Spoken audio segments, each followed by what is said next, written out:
Ini kok, ini pasti banyak juga nih. Apa aja sih kesalahan yang mungkin banyak tanpa disadari itu dilakukan seller ketika jualan di Lazada gitu, dan itu fatal gitu misalnya. Lazada ketat ya teman-teman nih. Nah, hati-hati nih, berarti Ketat. catatan nih, bahaya nih. Ketat banget ya, ketat banget. Ini banyak sekali ya orang yang kadang-kadang DM juga akun saya ditutup, dana tertahan, belum dibayar. Waduh. Ya, pertama itu. Terus saya tanya, pernah ngelakuin apa? Dosanya ya? Dosanya apa? Dosanya apa? Pertama, saya dibilang jualan produk KW. Oke, produk KW berarti Palsu, pertama. palsu ya. Bisa nggak sih kita jualan produk KW atau palsu di marketplace? Ya, di Lazada. Harusnya bisa kan? Bisa. Tapi pertanyaannya, boleh nggak? Kan gitu ya? Nggak boleh ya. Di luar di pemerintah pun, kita di offline pun tidak diperbolehkan jualan produk palsu. Setuju ya? Iya. Ya, kita mau dimanapun ya jualan produk palsu pasti ditangkap sama polisi juga. Di marketplace ya Lazada ada polisinya nih. Yang kita ngomong ada polisinya. Aturan pertama. Ya, ada polisinya. Nah, kita tidak diperbolehkan jualan produk-produk palsu. Kecuali nggak ketahuan ya kok. Nah, kecuali nggak ketahuan. Ya, kecuali nggak ketahuan. Iya, kalau nggak ketahuan aman-aman aja. Tapi kan teman-teman resiko. Kita jualan bukan hanya kalau saya bilang, kalau saya lebih mengajarkan teman-teman di sini untuk berjualan long term ya. Long term artinya bukan yang hit and run ya. Nggak capek ya jadinya ya. Iya, nggak capek. Kita udah bentuk toko kita dengan bagus dan sebagainya supaya kita bisa toko ini berjalan sendiri lah ya. Saya punya toko sekarang udah berjalan sendiri ya. Beberapa sudah ada algoritmanya waktu kita bentuk dan sebagainya. Ada yang laku, ada yang enggak, ya harus kita analisa ya, kita akui seperti itu. Nah, itu yang pertama, tidak boleh berjualan produk palsu karena palsu itu dilarang pemerintah juga. Malah ada mengikuti peraturan pemerintah. Kalau memang tidak boleh ya. Tapi masih banyak tuh yang jualan ya karena belum ada yang komplain. Oh, begitu ada yang komplain, langsung di take down, toko teman-teman akan dapat soalnya 16 poin. Ya, saya jujur pernah kena. Ya, waktu awal-awal saya nggak tahu itu salah satu karakter Disney biasanya. Disney paling sering. Disney paling sering ya. Karena Disney ini paling laku mungkin ya. Terus paling rewel lagi ya. Iya, Disney paling sering. Ya, jadi teman-teman bahaya kalau jualan Disney ya, misalnya Mickey Mouse lah, terus Hello Kitty, kayak gitu-gitu itu. Nah, itu biasanya ada polisinya, ada screeningnya yang kita sebut screening. Nah, itu sering yang namanya orang-orang kena. Nah, kalau kena sekali, kena 16 poin, kena 2 kali, jadi 16 kali 2, 3 kali, 16 kali 3, auto tutup toko. Tidak ada kompromi, ya. Jadi, utama banding apapun, bandingnya biasanya 99% gagal. Ya, kecuali kita punya bukti khusus. Kalau ini adalah kita punya license-nya nih, iya, gitu kan. Nah itu, ya biasanya nggak punya. Ya, kita tahu nggak punya. Jadi 99,9% itu gagal. Gitu. Itu pertama, apalagi nih kok biasanya nih. Nah, kedua, yang tentunya jualan seperti mystery box. Mystery box? Oh, oke. Ini kemarin, kalau mungkin di Shopee, di Tokopedia, itu masih ada lah, ya. Nah, di Lazada ini, mystery box ini sebenarnya mereka oke-oke aja. Dulunya, saya pun diajak orang Lazada untuk bikin dong mystery box dan sebagainya. Nah, ada mungkin seller-seller nakal yang memanfaatkan mystery box ini. Yang mereka lakukan adalah misalkan jualan mystery box nih, harganya 100.000 misalnya. 10.000 malah. 10.000? Dapatnya iPhone.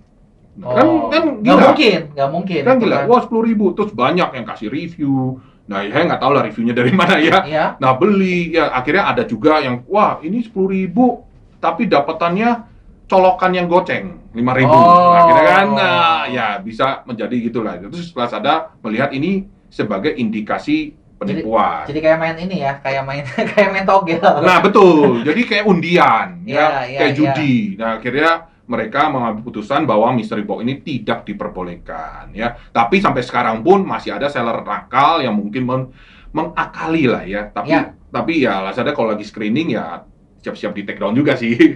Ya, jadi kalau lagi screening nih, teman-teman, wah, banyak nih yang kena. Nah, itu lagi rajin biasanya tuh.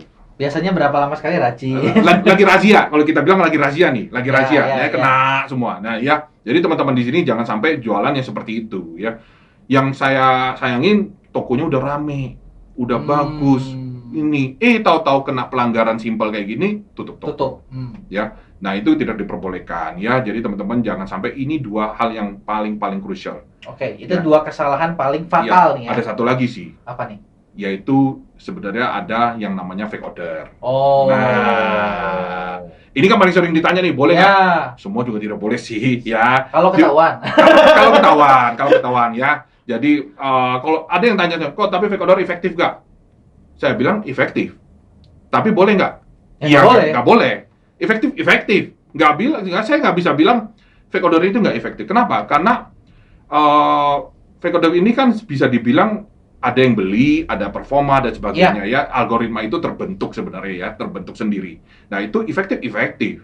Tapi boleh nggak? Ya nggak boleh. Ya, nah kalau ketahuan seperti yang tadi dibilang kalau ketahuan ya, jadi teman-teman juga harus hati-hati. Ya misalkan mau pakai jasa FO, ya bebas-bebas aja sih. Cuman teman-teman harus juga ambil yang namanya resiko juga, seperti itu ya. Karena semuanya pasti ada resikonya ya. Iya betul ya, semua marketplace pun tidak mau sebenarnya kan kayak gitu ya, karena mereka juga melihat pembeli bagaimana ya supaya. Tapi kita sebagai penjual kan maunya, ya kita maunya kan cepat nih. Ya, nah, gimana kita caranya? pengennya produk kita naik muncul di atas, seperti gitu itu kan. ya. Nah seperti itu. Jadi itu adalah hal-hal yang mungkin tidak diperbolehkan ya. Yang paling gampang sih yang namanya produk KW jangan dijual lah. Ya itu bahaya. Jujur itu bahaya banget. Kalau ini kok ada nggak 3 yang paling penting do and don'ts gitu ya ketika jualan di Lazada gitu loh biar laris. Apa sih misalnya do apa nih yang paling penting? Dari tadi memang Ko Johannes udah banyak ngasih bocoran nih kayak misalnya bikin ikutan banyak campaign gitu ya. Tapi kalau kita rangkumin lagi nih, kita rangkumin misalnya 3 hal paling penting yang harus dilakukan supaya Lazadanya ramai dan 3 hal yang paling fatal gitu loh. Apa aja nih kira-kira?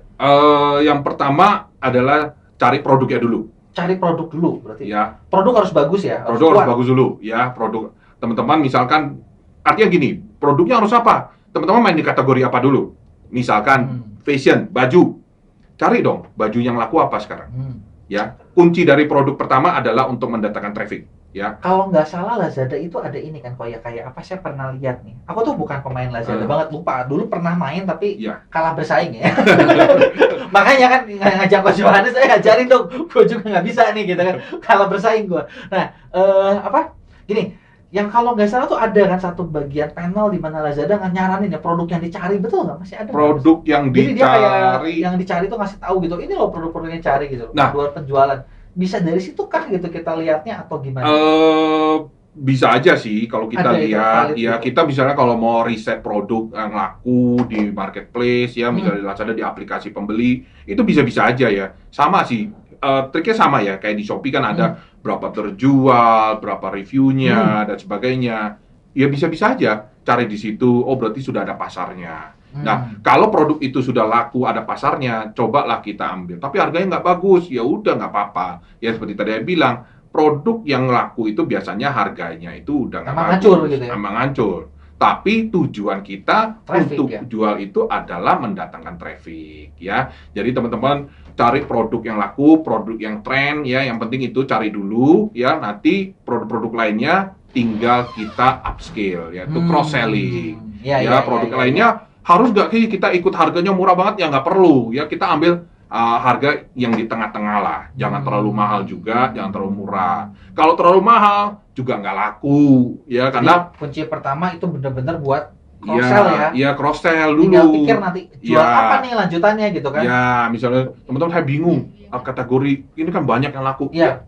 Nggak usah pusing nggak usah cari terlalu luas fokus dulu ke kategorinya apa. Carilah di kategori itu produk yang laku apa, produk yang tren apa, ya. Jadi produk itu bisa mendatangkan traffic. Misalnya kalau fashion ternyata yang lagi baju t-shirt gitu ya. Ya, kayak cari t-shirt gitu kan. Cari t-shirt. Misalnya waktu kemarin Ramadan, ya. Baju muslim yang laku, yang model seperti apa, motif seperti apa, ya cari, ya kayak gitu, ya. Kayaknya kalau harus, ya misalnya fashion ya kategorinya, kayak tadi harus bikin, nggak perlu juga, ambil aja dari orang.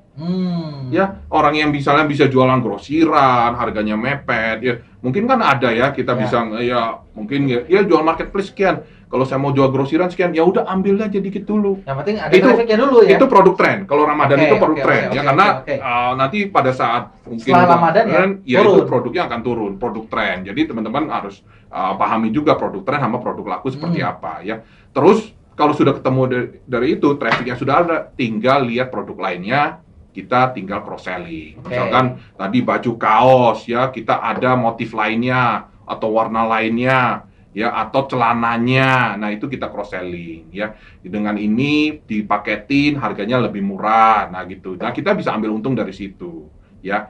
Nah, ngomong kan gampang katanya ya. Iya. Nah, ya coba dulu. Nah, kalau nanti pada saat itu kita lihat, kita kan buka data ya, namanya buka data, nanti kita lihat produknya ini trennya seperti apa, lakunya seperti apa. Nah, kita riset lagi kata kuncinya, ya. Oke, Jadi berarti langkah kedua adalah meriset setelah kata produk, kunci. riset kata kunci. Oke. Iya, kata kunci dong. Kalau kita punya produk aja tapi kita Nggak tahu keyword yang nggak tahu dicari keywordnya, juga percuma repot. juga. Ya, kita tahu produk ini laku, ya, tapi kita harus tahu juga namanya kata kunci. Ya, orang sering mencari produk ini dengan kata-kata apa. Nah, kita masuk di dalam situ, ya. Nah, masuk dalam situ supaya kita bisa mendapatkan traffic banyak. Oke. Ya, seperti itu. Ya, jadi teman-teman pahami dulu. Langkah Oke, satu produk, cari produk, riset langkah kata kedua kunci. Nah, langkah ketiga apa nih kok? Yang ketiga, Pentingnya 3 deh. ya sudah wajib ikut campaign. Oke.